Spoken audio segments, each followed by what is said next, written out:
Hello. Today we are going to discuss ancient Greek verbs. A verb conveys a state or action. If it conveys an action, such as run, it is an action verb. And if it conveys a state, such as I am, it is a stative verb. While English verbs can only communicate the action, Greek verbs are able to communicate the action, person, number, and tense form.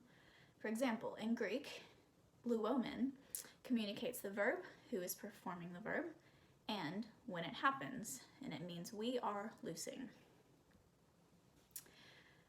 As seen in my video on Greek nouns, verb also conveys number, which indicates whether the verb relates to one person or multiple people.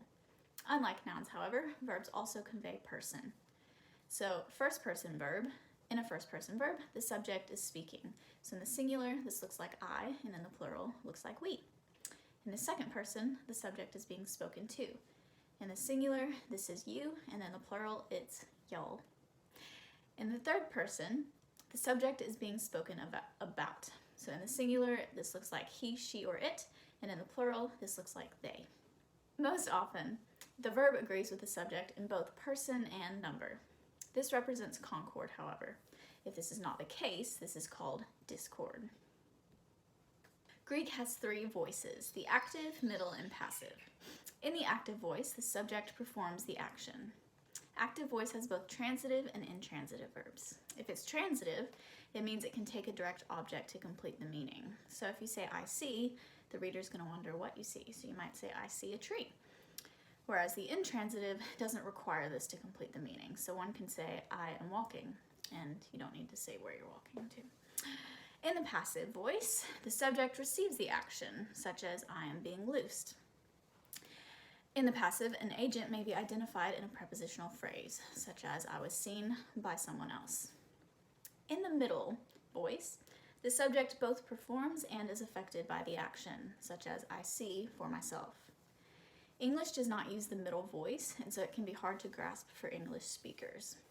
Deponent verbs represent those that have no active form and are therefore viewed as middle only, as the activity described is subject affective. However, middle verbs can also be used in four main ways: reciprocity, movement, self-involvement, and passivity. However, we don't have time to discuss those in this video. Next is mood. Mood represents the author's understanding of the verbal action's relation to reality. There are four moods in Greek. First is the indicative, which represents the verb as certain. He will go fishing.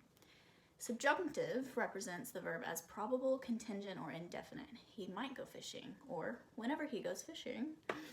The optative mood represents something as possible or hoped for. I wish he would go fishing. Whereas the imperative represents the verb as requested or demanded. Go fishing, or please go fishing.